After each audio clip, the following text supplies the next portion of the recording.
Hello and welcome to Ideagen TV, powered by Azure and presented globally by Microsoft. Today we are thrilled to welcome Dr. Christine Galib, Senior Director of Programs at the ION Houston, and also Chair of Ideagen Houston-Galveston and Philadelphia. Dr. Galib, welcome.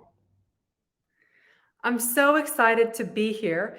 We are recording the 17 Days of Sustainability here at Ideagen, and today we're focusing on Goal 5, achieving gender equality and empowering all women and girls. And I could think of no better panelists to have on today's Power Chat and panel than Dr. Joyce Pitman and Dr. Jennifer Adams. And so I would like to call both of them up to our virtual stage and let them introduce a little bit about themselves, their roles, and their organizations. So Dr. Pitman, why don't we call you up first?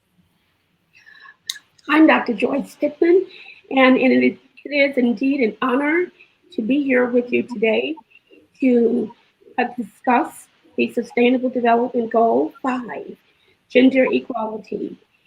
I come to you as a professor emeritus of Drexel University and also the founder of a global consultancy known as Global Education Technology Research and Associates. And within the GETRA consultancy, I work with a network of organizations, including NGOs, one in particular, the World Council for Curriculum and Instruction, for which I serve as the USA chapter president. I also am affiliated with a group known as CREW, Civically Re-Engaged Women, which is a political and activist group designed to elevate the voice of women, and that group is out of New York. And along with that, I continue to work with Drexel University in directing educational leadership doctoral programs, particularly focusing on issues that are of vital importance, including educational policies, civic engagement, and social action. All right, and our second panelist is Dr. Jennifer Adams. I would love for her to come up to our virtual stage and share a little bit about herself as well. Hi, I'm Dr. Jennifer Adams, and I am an associate professor and also the program director for the Global and International Education program at Drexel University. In that role, I work with undergraduates, master's students, and doctoral students, many of whom are interested in global education, the Sustainable Development Goals, and importantly, in goal number 5, gender equality. In my research, I investigate and identify educational changes that have resulted from social, demographic, and economic shifts associated with rapid globalization and development, with the intent of trying to understand key dimensions of educational equality. And I do much of my work primarily in China. And hope to inform, educational policies in a way that help to improve the educational experiences of children, particularly those in rural or disadvantaged groups. And much of this work actually sort of really hinges on understanding different types of inequality and working to close those gaps. And gender inequality is certainly one of the spaces where most of my work actually touches upon. So happy to be here, and thanks for inviting me. And I am thrilled because we have such a rock star panel here today. So without any further ado, let's jump right into our first question. Dr. Pitman, Dr. Adams, maybe we'll go with Dr. Pitman first. What does Goal 5 mean to you when we start breaking down some of the words and themes in Goal 5? What does that mean to you? Well, first of all, as I have so often said, Goal 5 is very personal to me, coming from a family of so many women. There were 11 sisters, 11 girls in my family, and we were raised in the Southern Belt. And so during the 50s and the 60s, there was not a lot of opportunity for women. But I was fortunate enough to have access to an excellent mentor who sort of took me under her arm. She was actually the superintendent of school, and she turned out to be the greatest mentor I could have ever had.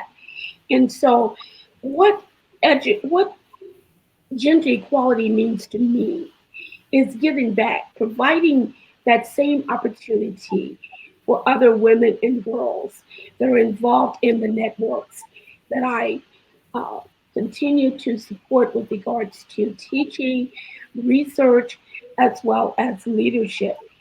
So if I were to define what it means to me, I would use these words: education, access, equity, and resources are necessary as a part of gender equality to reduce poverty for women and girls. Why?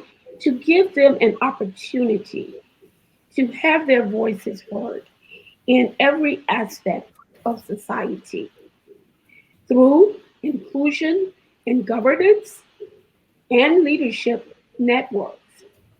And so to me, gender equality means that women and girls everywhere, and I stress that, must have equal rights and opportunity and be able to live free of violence and discrimination. Women's equality and empowerment is one of the 17 sustainable goals. But I also strongly believe that it is integral to all dimensions of inclusive and sustainable development. So, in short, gender equality to me is the most important goal because all of the other goals are dependent on the achievement of goal 5. I love that. And I'm sitting here listening to you set the foundation and set the stage for Dr. Adams' remarks too. So Dr. Adams, with that as a foundation, I'd love for you to share some of your perspectives on what Goal 5 means to you. Thanks. I guess like Joyce, and also I'm sure many others, gender equality carries both personal and professional meaning for me. Professionally, I would say that most of my efforts to advance gender equality focus primarily on educating girls as a pathway to gender equality.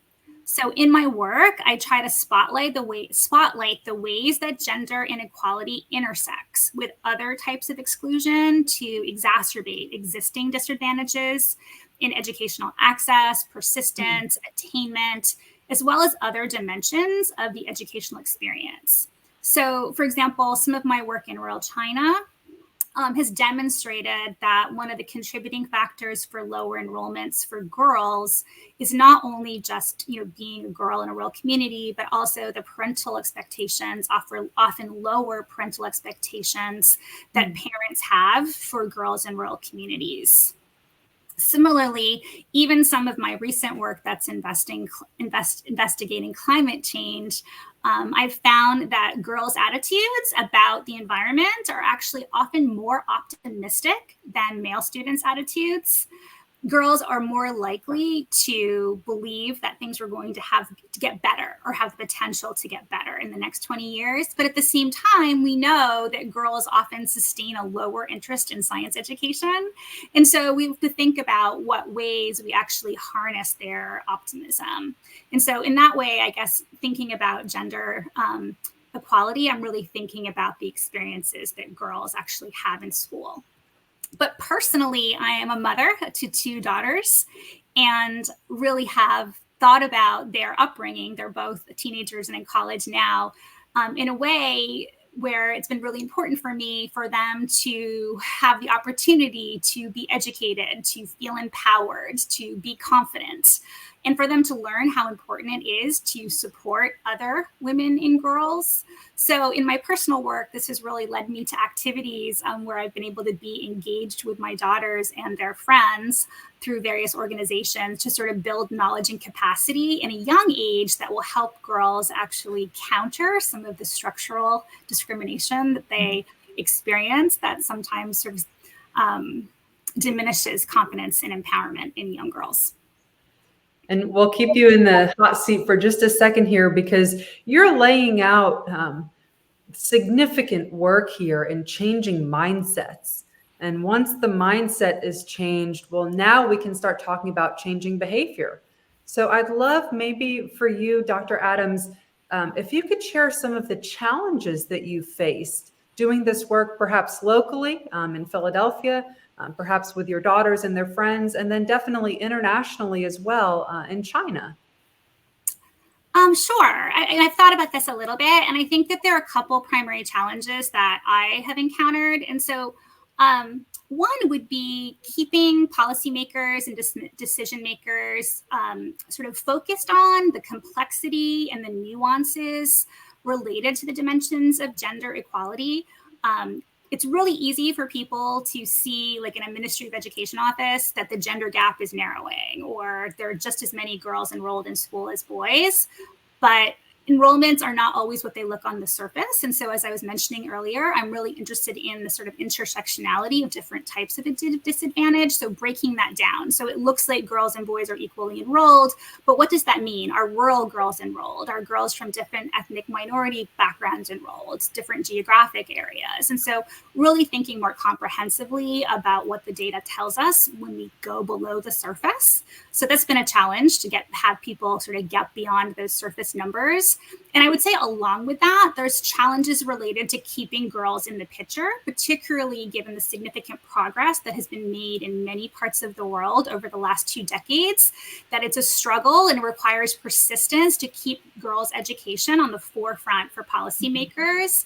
Educational disruption often disproportionately affects vulnerable groups such as girls. So when we think about the current crisis with COVID-19 or crises that are brought about by climate events or conflict, it's easy for policymakers to lose focus and to think about the crisis at the time and not think specifically about how those events actually affect girls' education to keep sustaining progress.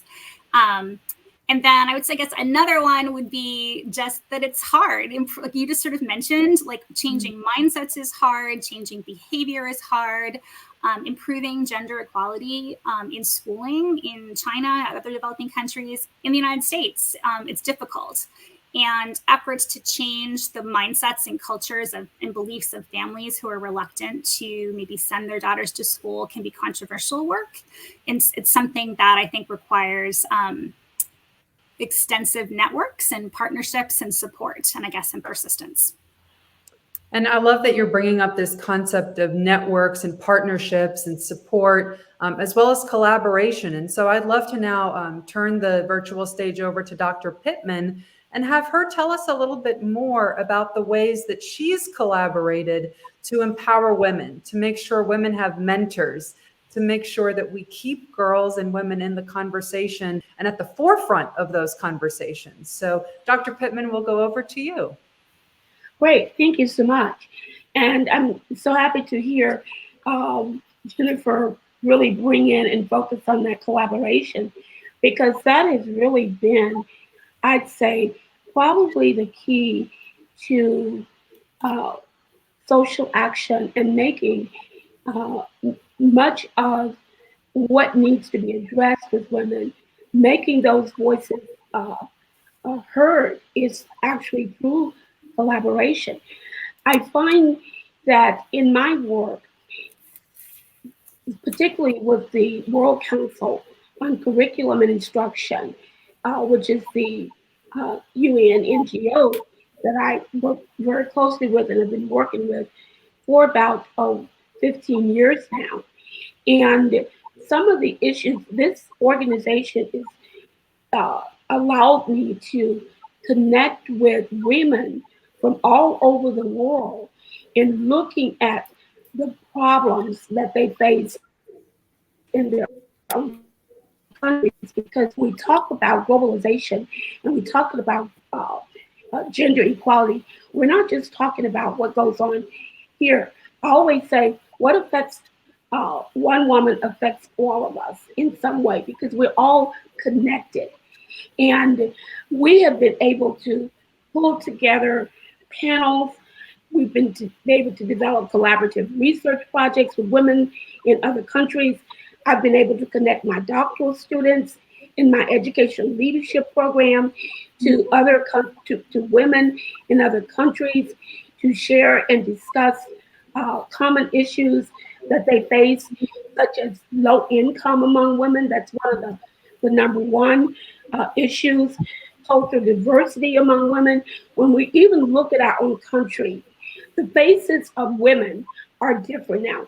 We're looking at women who are U.S. citizens and women, immigrant women who are coming into our country from various different backgrounds.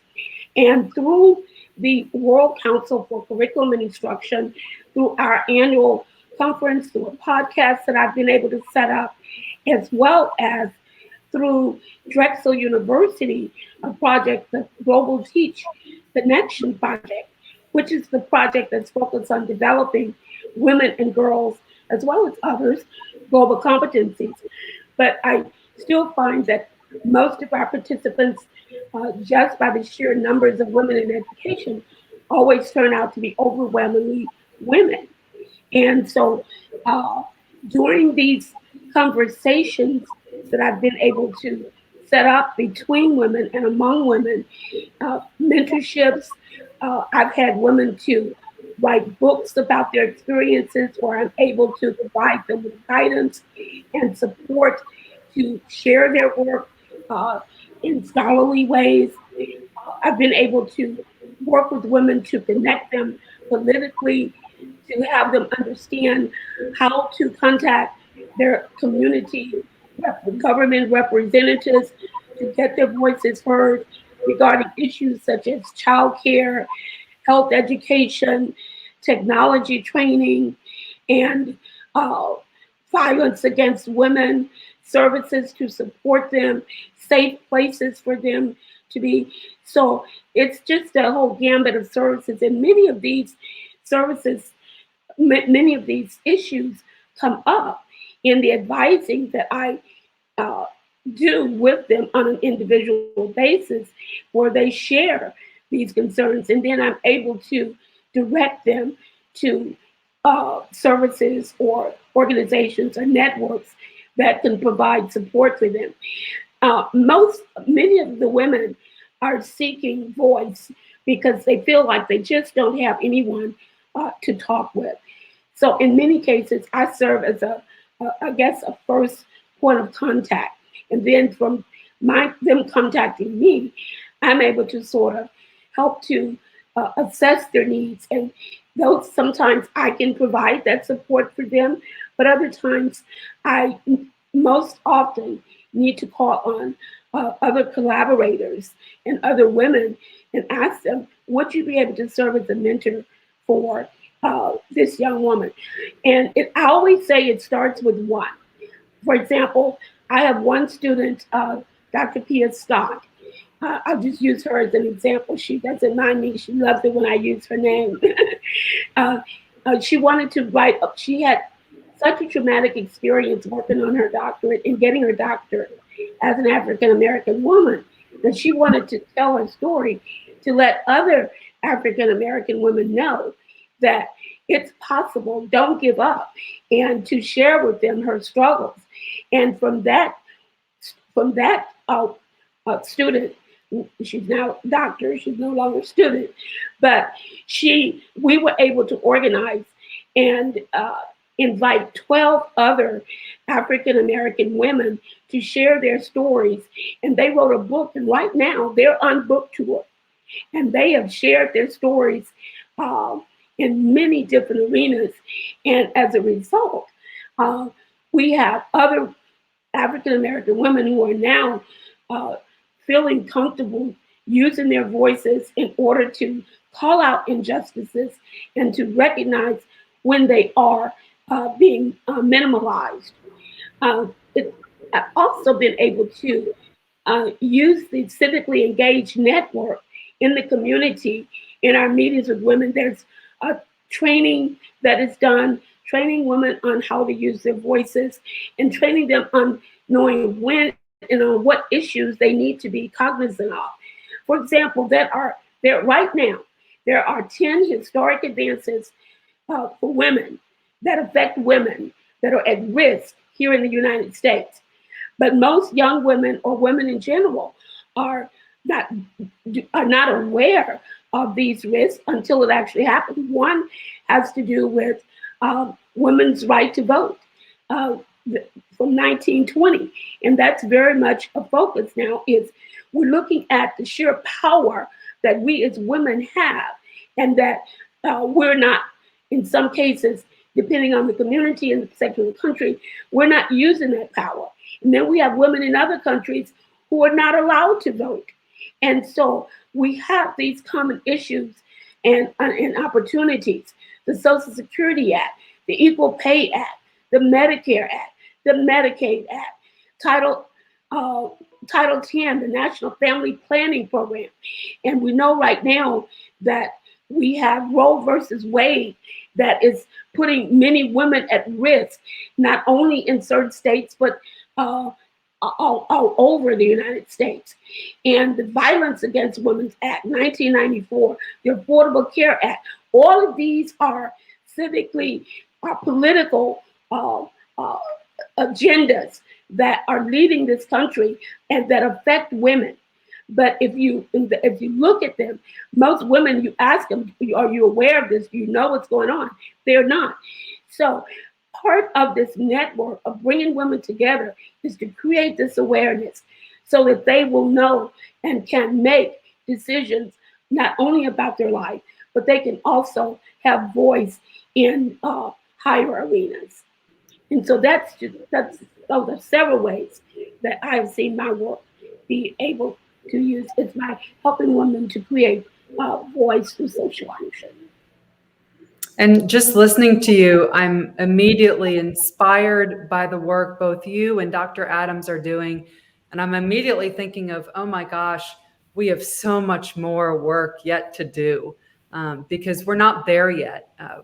Having a collective voice for women, being able to make those connections, being that first point of contact for someone, setting them from maybe perhaps being at a point where they might drop out of a program to saying, no, you can do this, and changing that whole trajectory to now where they're part of a group doing a book tour and inspiring others. And so as we're kind of heading into our few final questions here, just a question, we'll go to Dr. Adams first.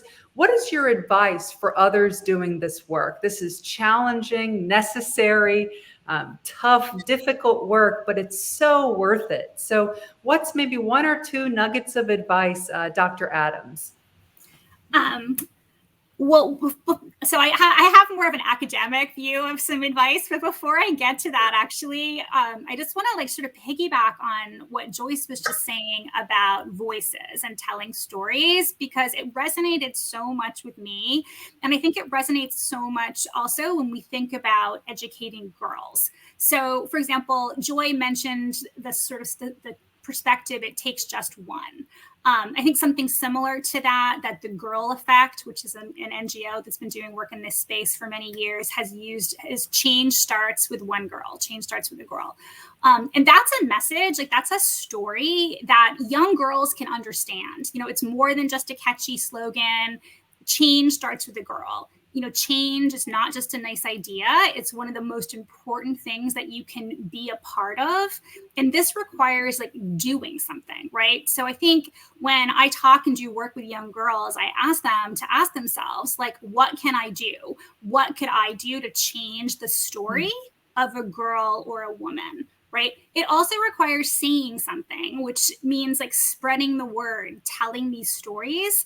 And it can be like the stories that Joyce was just talking about, the story of Pia Scott, but it also can be broader educational stories, such as girls knowing that when a girl goes to school, it helps the girl, it helps the girl's family, it helps her community. And when she grows up, she's more likely to send her own daughter to school.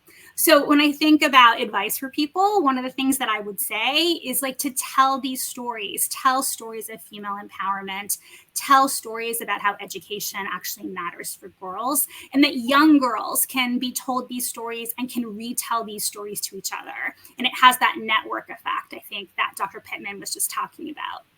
And then I guess one other suggestion that I might make is that to sort of know your audience a little bit when you're talking about these things as well. So we certainly can approach girls' education and gender equality from a rights approach. Like women are entitled to reproductive rights. Girls and boys, for that matter, should have a right to a violence-free educational setting, etc. You can also adopt a more economic approach. So, for example, 1 more year of schooling for a girl around the world on average can increase her earnings as an adult by up to 20%, right? So I think when we tell these stories to policymakers and also to the public, that we need to know the sort of levers or spots of connection that will make people realize the importance of this space for everyone. I love that leveraging of the story, and then not only telling the story, but then depending on the audience, making sure that you tell the kind of key thesis in a way that they'll understand it too. And can retell it, right? Yeah, in a way that matters most to them. I love that approach. And Dr. Pittman, if there's anything you would like to add as we close out here, I'll turn the virtual. Yes, I will definitely ditto everything that Dr. Adams said. But in addition to that, one thing that stood out to me was when she said, girls start early in school. And I want to point out, I couldn't have this conversation about gender equality without talking about gender socialization, because the intersection of gender socialization, race, and class is critical. And gender socialization begins at birth. It intensifies during adolescence, and it contributes to gender inequalities in education, employment, income, empowerment, and other significant outcomes of well-being. And so we need to start talking about gender equality in early childhood, making little girls aware that they have choices early on. And I would like to, I had about 6 suggestions about some things that we could do as far as in education. And these are areas that we focus on as a part of the World Council on Curriculum Instruction. One is supporting training for all teachers, administrators, and other school personnel to encourage gender and social class equity in the classroom that is STEM related, because we still have a long way to go when it comes to girls and STEM. We should evaluate exemplary civic engagement models to advance gender and social class equity. As we teach parenting, we must include these types of topics. Establish education to work transition programs to alleviate women living in poverty following completion of education and training in their communities. I run across so many women who say they have this certificate, this degree, and this degree, and that degree. So I say that gender equality begins in the home. Most of the time we think about it as beginning in our boardrooms or in our classrooms or other places. But gender equality begins in our homes. So we must start to connect with parents as well about how they address gender equality in their homes, especially when you have a family of girls and boys that are involved. And we need to advocate and activate guidance, counseling, and mentoring. I can't stress mentoring enough. It is so critical. Develop civic leadership, get girls involved in professional development, get them involved in the community, examine digital and social media. Right now, when you look at social media, women make up the largest percentage of voices in social media, but they're not. There are better ways that we could use social media. Women are being portrayed in so many different ways that affect us being looked at and treated equally among men and among others, as even sometimes within our own gender. So we need to look at all of these areas to eradicate challenges facing women, not only in the United States, but all over the world. And I say this to my 13-year-old self, I can do it. And we need to have every girl know that she can be and do whatever she wants to do. Wow. I loved listening to this conversation, to both of your perspectives. I'm inspired by not just the comments that have been shared, but also Dr. Pittman and Dr. Adams, by the work that you both are doing tirelessly, putting so much effort and passion into everything you do. So I think we'll end on that take-home message. Each of us can do it. Each of us can be a point of contact for another young woman, for another girl. This power of networks, of relationships, change starts with just one girl. So Dr. Adams, Dr. Pittman, thank you both so much for your wisdom and your insights and for being champions for women across the globe. Thank you all so much for listening. Thanks for having us.